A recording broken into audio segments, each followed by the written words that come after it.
Welcome to Sister Elenda, the official director of outreach for the Church of Athor. So excited. But before we jump into the deck tech, this is brought to you by mtgotraders.com. So let's start off with Elenda herself. We have Elenda that's going to be two colorless, black and a white. Lifelink, whenever another creature dies, put a +1 counter on Elenda, the Dusk Rose. And then whenever Elenda dies, create X11 white vampire creature tokens with lifelink, where X is Elenda's power. Now there's two main things that you need to remember when you're thinking about building Elenda.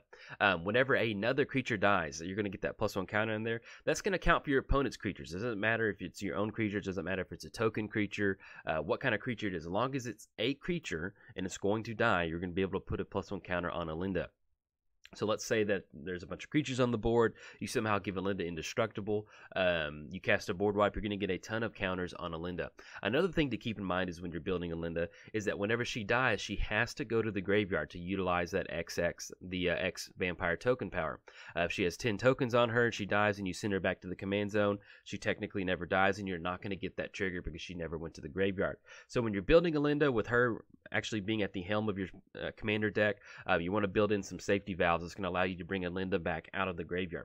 Now, we are running a commander that cares about a lot of stuff dying. What does that lead to? That leads to some beautiful aristocrats. So we're running Blood Artist, Falconwrath Noble, and Zulaport Cutthroat. These are all pretty much on par. Whenever a creature dies, target player loses 1 life and you gain 1 life. Zulaport Cutthroat is going to be the only one that doesn't target. So, but also it does have since it doesn't target, it has the downside of it only applies to whenever creatures we control die. Now we have a commander that cares about creatures dying. One good way to make sure we can send a bunch of our creatures to the graveyard is by running a bunch of sack outlets. So we have Bloodthrow Vampire, Viscera Seer, Cartel Aristocrat. We can use Bloodthrow Vampire as kind of a pseudo way to swing in with her and get that +2 bonus. There's been a lot of times where I can get in for 8 with Bloodthrow Vampire because they're 8 or 9 because our opponent didn't really want to chump block on a 1/1 body, and we get some good triggers going. Viscera Seer is a good way for us to fuel our graveyard at the same time, kind of looking for a reanimator spell. And then Cartel Aristocrat, we can make sure that we keep at least some sort of sack outlet on the battlefield by giving her protection from any sort of thing. Outside of the creature sack outlets, we do have a couple non-creature ones. We have Diabolic Intent. We're going to be able to fuel our graveyard once we cast that and search for whatever specific card that we need. And then Altar of Dementia is a great way for us to, let's say that we do have a couple reanimator spells in our hand. We're just really concerned about filling our graveyard up.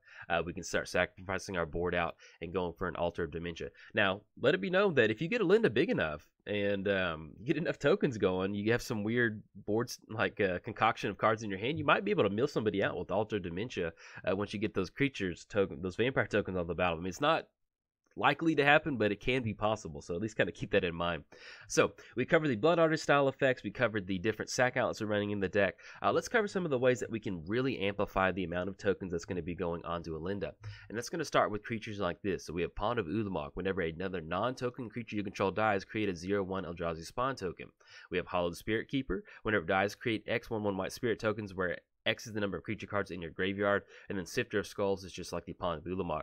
These are all great cards to really amplify the number of counters on Elenda, and especially once you get those counters on the battlefield, it's really going to make it easy for you to go for an aristocrat style win, especially in 1 versus 1 commander, or if you're playing multiplayer. The cool thing about Hallowed Spirit Keeper is that you're going to sacrifice Hallowed Spirit Keeper at the very end of your aristocrat's chain. And what that's going to do is going to allow you to get a few more spirit tokens on the battlefield.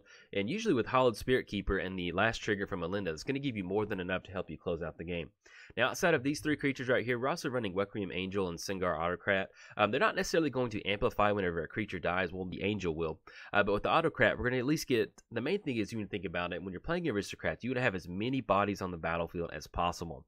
So with the Autocrat, that's going to count as 4 bodies. The Requiem Angel, whatever a non-spirit creature you control dies, put an X spirit token on the battlefield. These are all great ways to really amplify that out.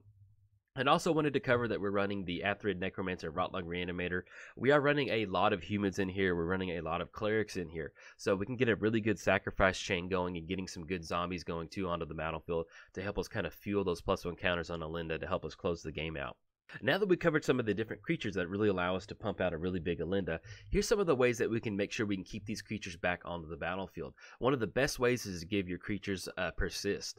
We have Cauldron Haze and Cauldron of Souls.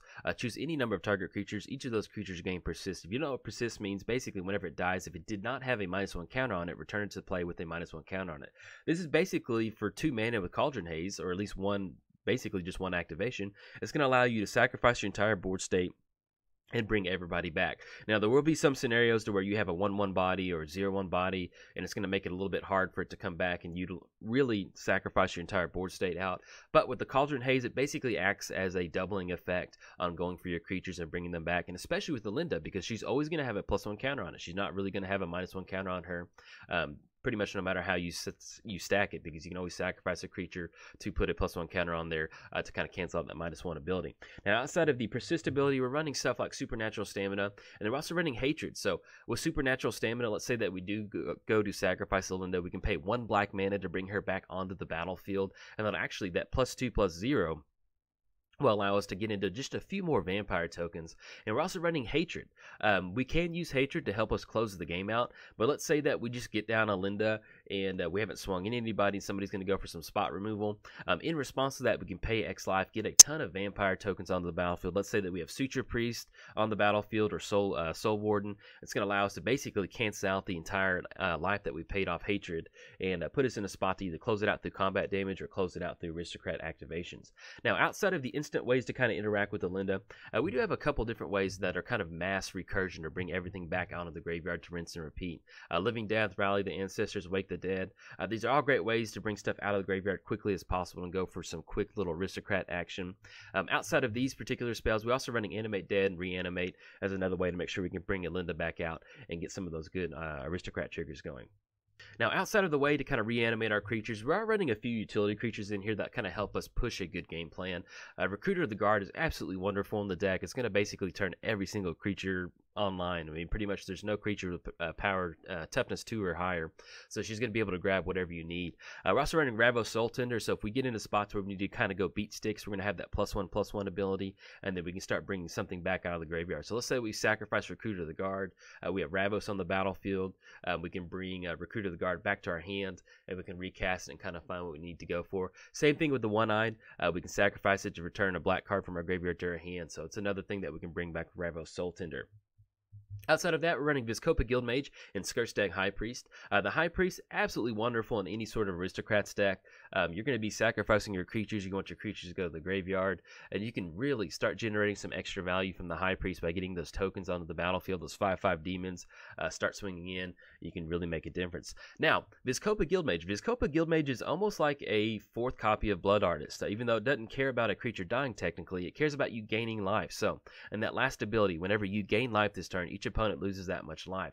So let's say that you activate that 2 or 3 times. That ability is going to stack. So let's say we activate it 2 times. We have 1 creature enter the battlefield. Each opponent's going to lose 2 life. Now, this matters because we're running Elenda. Let's say we get Elenda up to a 10/10. We get 10 vampire tokens on the battlefield. We gain 10 life from those creatures entering the battlefield. We activated it twice. That's going to be 20 life drain for each opponent. Throw in stuff like Suture Priest and Soul Warden, and you've got yourselves basically a secondary Blood Artist package. If you have any of those creatures down, and you're going for a really big Elenda, getting those tokens down, it's almost going to allow you to help you kind of close the game out.